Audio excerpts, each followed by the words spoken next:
کتنے حکمراں گزرے ہیں مولا کے دور میں، اور آپ نے کہا کہ ان کو یعنی آپ کو جو ہے وقت ملا تھا کہ آپ کیا کہتے ہیں علم کو بانٹیں، تو کیا وجہ تھی؟ آپ علیہ الصلوۃ والسلام کے دور میں، یعنی آپ کی اس مدت امامت کو کہہ لیں کہ مدت امامت آپ علیہ الصلوۃ والسلام کی 19 سال ہے، اور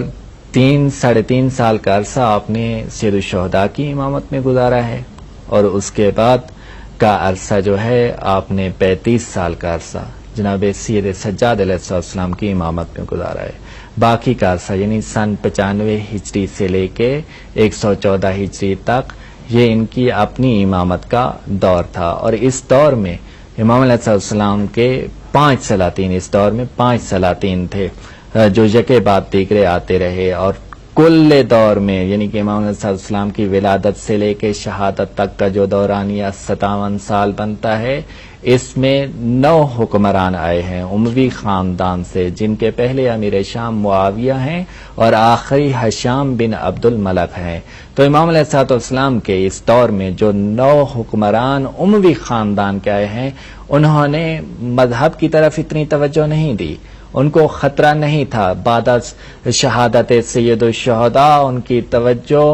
آل محمد کے گھرانے سے ہٹ گئی۔ انہوں نے کہا کہ جو کچھ تھا ہم نے ان کا ختم کر دیا ہے،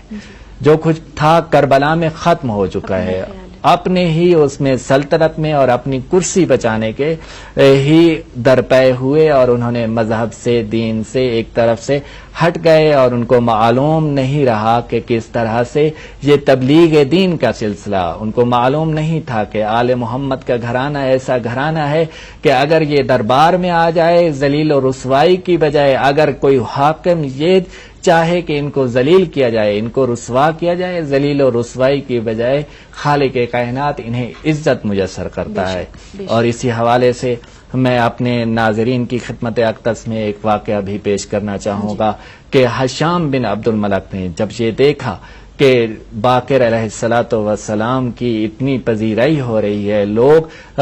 جوک در جوک ان کی محفل میں آ رہے ہیں اور شاگردی قبول کر رہے ہیں، تو انہوں نے معاذ اللہ امام علیہ السلام کو رسوا کرنے کے لیے مدینہ سے شام کی طرف بلوایا، اور جب شام کی طرف آتے ہیں 3 دن تک امام کو رسوا کرنے کے لیے شام کے دروازے پہ کھڑا کر دیا جاتا ہے۔ اور یہ بھی شب شہادت کے حوالے سے میں کہوں گا کہ یہ پہلے باقر نہیں ہے کہ جن کو 3 دن تک دروازہ شام پہ کھڑا کر دیا گیا، یہ وہی باقر ہیں جو کم سنی کے عالم میں اسیران شام کے ساتھ دربار یزید میں جب آتے ہیں تو 3 دن کے لیے شام کے دروازے پہ کھڑے رہتے ہیں۔ اور یہ کوئی باقر علیہ السلام کے لیے پہلا مرحلہ اور نئی بات نہیں تھی، امام تو عادی ہو چکے تھے ان لوگوں کی ان باتوں سے، امام اس ماحول میں ڈھل چکے تھے۔ اور 3 دن کے بعد جب دربار میں بلایا جاتا ہے، ہشام کا دربار لگا ہوا ہوتا ہے، ہشام بن عبد الملک اپنی اس کرسی پہ براجمان ہوتا ہے، اور ایک مرتبے کے لیے دیکھتے ہیں امام باقر علیہ السلام کے کیا منظر ہے کہ تیر اندازی ہو رہی ہے۔ امام سے کہتا ہے کہ آپ تیر اندازی کیجئے، امام کہتے ہیں کہ اس ضعیفی کے عالم میں نے کیا تیر اندازی کرنی ہے، مجبور کرتا ہے، اصرار کرتا ہے،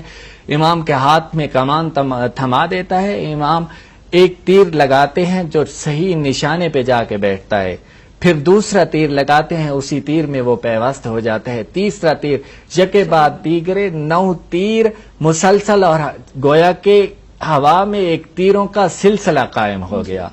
اور ہشام جو اس سلسلے میں اور اس نسبت سے امام کو بلوایا تھا کہ میں امام کو تیر اندازی کرواؤں گا، اور امام تو فقط علم جانتے ہیں، دین جانتے ہیں، مذہب جانتے ہیں، ان کو کیا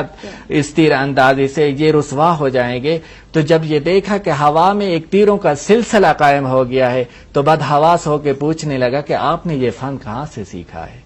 تو امام نے فرمایا کہ ہم دنیا میں کسی علم کے سیکھنے کے محتاج نہیں ہیں، ہم الہی یونیورسٹیز اور کالجز سے پڑھ کے آتے ہیں، ہمارا علم لدنی ہے، ہم علم لدنی کے وارث ہیں۔ اور امام علیہ السلام کے اس دور میں امام کو اسی لیے فرصت نصیب ہوئی اور علوم کے آشکار اور ان سے پردہ اٹھانے کے لیے امام علیہ السلام کو یہ وقت میسر ہوا کہ حکمرانوں کی پوری طاقت اور قوت صرف ہو رہی تھی ان کو کرسی بچانے میں، اور امام ادھر اپنی تبلیغ کا سلسلہ جاری رکھا۔ نقوی صاحب، ہم یہاں پر پہنچے تھے کہ وہ حکمران جو تھا، ظالم حکمران، اس میں نفرت جو ہے بڑھنے لگی، وہ مولا کو معاذ اللہ اپنے خیال میں ذلیل کرنا چاہ رہا تھا، لیکن وہ خود ذلیل ہوتا چلا جا رہا تھا۔ اس کو آگے بڑھائیں۔ تو جب اس نے دیکھا کہ میں تو بہت سے مواقع ایسے میسر کرتا ہوں اور ایسی تقاریب منعقد کرتا ہوں کہ امام علیہ السلام کی رسوائی ہو، امام ذلیل ہوں خدا نخواستہ، اور امام کی عزت افزائی ہو رہی ہے، لوگ جوق در جوق آل محمد کے اس گھرانے سے استفادہ کرتے آ رہے ہیں، تو اس کو اپنی کرسی کا، چونکہ پہلے بھی عرض کیا ہے کہ وہ اپنی کرسی اور اقتدار کا لالچی اور حریص تھا اور اسی کے بچانے کے درپے تھا،